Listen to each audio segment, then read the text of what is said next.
Assalamualaikum warahmatullahi wabarakatuh. Apa kabar sobat-sobat semuanya? Semoga kita dalam keadaan sehat jasmani dan rohani, tidak kekurangan satu apapun. Amin ya robbal alamin. Bab 2391 Trik Jahat. Ada keributan besar di kota segitiga. Bagaimana mungkin keluarga Bao tidak mendengarnya? Setelah mendengar laporan dari bawahannya, Bao Yantian menuliskan kata-kata luar biasa di seluruh wajahnya. Dia berdiri di sana untuk waktu yang lama. Bao Yantian akhirnya berbicara.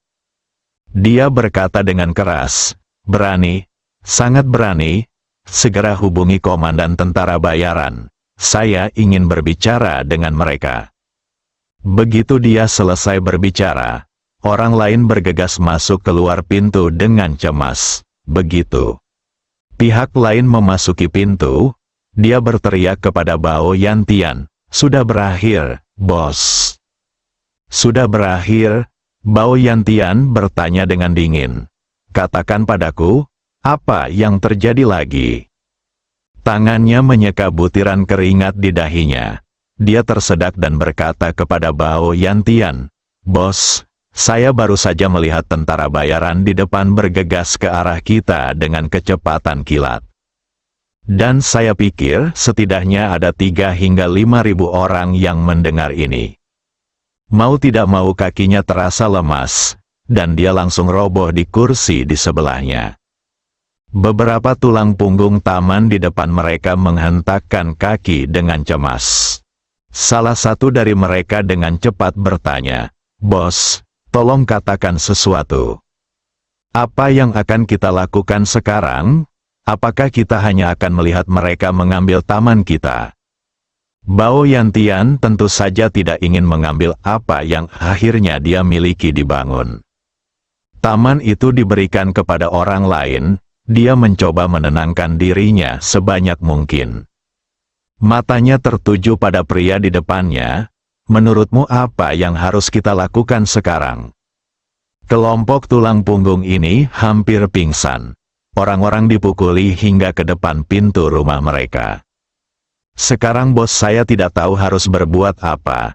Tanyakan saja pada mereka, bukankah ini omong kosong?" "Bos, kaulah yang perlu mengambil keputusan sekarang. Katakan padaku apakah akan bertahan atau menyerang." Bao Yantian tidak pernah menyangka akan menjadi seperti ini.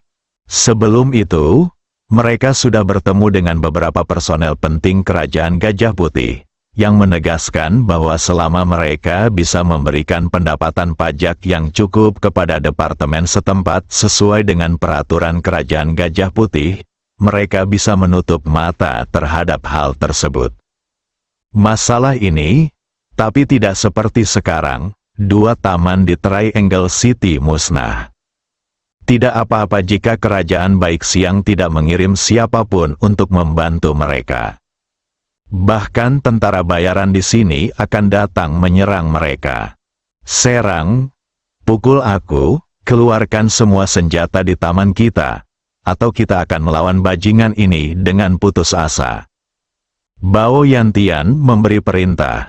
Tulang punggung di depan mereka mengambil tindakan satu demi satu. Tetapi, ada juga orang yang lebih pintar di sini. Setelah semua yang lain pergi, salah satu dari mereka berdiri dan buru-buru melangkah maju dan berkata kepada Bao Yantian, "Bos, ini mendesak sekarang. Ada beberapa kata yang ingin saya sampaikan kepada Anda." Bao Yantian mendongak dan bertanya, "Apa yang kamu dibicarakan?" Dia berkata terus terang, "Bos, saya pikir Anda juga tahu betapa kuatnya tentara bayaran ini. Meskipun kita tidak tahu persis apa yang terjadi di kampus keluarga Bai dan keluarga Peng, saya merasa dalang di balik kejadian ini pastilah seorang master dari Tiongkok. Dalam hal ini, jika kita melawan tentara bayaran ini, bahkan jika kita bisa mengalahkan orang-orang ini, apa yang harus kita lakukan ketika Tuan Tiongkok datang?" Setelah Bao Yantian perlahan-lahan menjadi tenang, dia melihat ke arah bawahan yang sedang berbicara di depannya. Dia bertanya kata demi kata, "Apa maksudmu?" Bawahan ini berkata terus terang, "Bos, saya ingin menjaga perbukitan hijau di sini, dan saya tidak takut kehabisan kayu bakar. Gunakan metode tercepat, melarikan diri dengan cepat. Kemudian jika tempat ini ditempati, maka akan ditempati. Kami juga telah menghemat banyak uang selama bertahun-tahun. Setelah pergi ke luar negeri, ketika kami menemukan peluang yang cocok di masa depan, bukan tidak mungkin bagi kami untuk melakukannya membuat komebak. Tapi sekarang, jika kita saling berhadapan di sini, aku khawatir." Mata Bao Yantian berbinar. Ya, saat ini, lawan sudah sampai di pintu masuk taman. Dan meskipun ada banyak orang di taman, sebagian besar orang di dalamnya dipaksa oleh mereka. Jika ada sedikit gangguan, staf di taman bahkan akan memilih untuk menyerang mereka bersama tentara bayaran tersebut. Pikirkan ini. Bao Yantian buru-buru berkata kepada bawahannya, "Kamu pergi ke atap gedung untuk bersiap sekarang. Setelah saya muncul di atap gedung, segera terbangkan helikopter dan kita akan menuju bandara di depan." Setelah anak buahnya berbalik dan pergi, Bao Yantian dengan cepat membawa barang paling berharga dan bergegas menuju atap. Mari kita bicara tentang Li Fugui. Berdiri di kejauhan, dia tersenyum dan menyaksikan pemandangan yang terjadi di taman. Kui Piao dan Sister Ming berdiri di samping Li Fugui. Ketika Kui Piao melihat seseorang melarikan diri melalui hutan di kejauhan, dia segera bertanya kepada Li Fugui, "Saudaraku, lihat, apakah kamu mengikuti apa yang saya katakan?" "Saya hanya mengatakan orang-orang ini tidak berpikiran sederhana. Kemungkinan besar mereka akan menemukan sebuah kesempatan untuk melarikan diri. Dalam hal ini, saya akan mencegat mereka sekarang." Kui Piao berkata, menggunakan energinya, dia berencana untuk mencegat para pemimpin tentara bayaran yang hendak melarikan diri. Kali ini, Li Fugui melambaikan tangannya dan tersenyum pada Kui Piao. "Abaikan mereka. Jika mereka ingin melarikan diri, biarkan mereka melarikan diri. Bagaimanapun, orang-orang ini bukan orang China kita." Menurut pendapatnya, tentara bayaran ini telah ditempatkan di sini untuk waktu yang lama, dan kerajaan Baik Siang dapat memilih untuk menutup mata. Jadi sekarang, dia dapat menghancurkan taman-taman ini dan sepenuhnya memutus sumber keuangan tentara bayaran ini, sehingga mustahil bagi tentara bayaran ini untuk terus tinggal di sini. Pada saat itu, orang-orang ini tidak punya pilihan selain pergi ke kota lain di kerajaan Baik Siang untuk mengemis makanan. Di permukaan, perilaku Li Fugui merupakan tanda kebaikannya. Tapi sebenarnya, jurusnya bisa dibilang cukup keji. Bayangkan saja, ribuan tentara bayaran bersenjata mengalir ke kota. Apa artinya ini bagi kota yang dianggap tidak berkembang? Kui Piao tentu saja tidak menyangka hal itu akan begitu mendalam. Namun melihat Li Fugui tidak berniat melanjutkan, dia tidak bertanya lagi dan hanya melihat dari kejauhan. Saat itu, di atap taman di depan kami, sebuah helikopter tiba-tiba lepas landas. Ketika Li Fugui melihat ini, dia segera tersenyum pada Kui Piao dan Sister Ming dan berkata, "Kamu bisa pergi ke taman untuk membersihkan medan perang sekarang. Saya akan pergi ke sini untuk melihat siapa yang ada di helikopter. Tidak punya waktu untuk menghentikan mereka." Li Fugui telah mengaktifkan energinya dan terbang ke langit.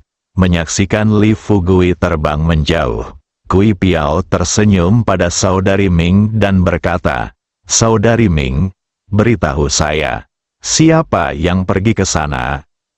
Sister Ming bergumam dengan suara rendah, "Orang baik, gelap sekali. Kamu sebenarnya berencana makan 3 potong kue sendirian." Tapi Sister Ming tidak banyak bicara.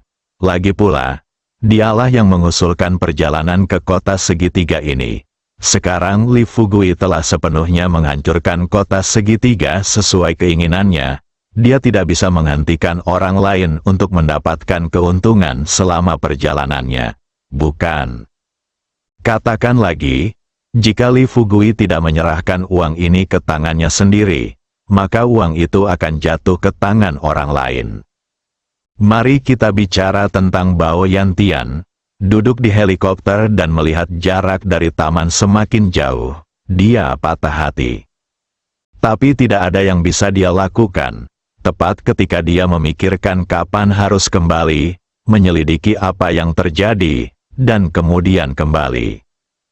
Tanpa diduga, pemuda yang sedang menerbangkan pesawat itu tiba-tiba berseru dan buru-buru berkata kepada Bao Yantian, "Bos, lihat ke kiri, ini, apa yang sebenarnya terjadi?"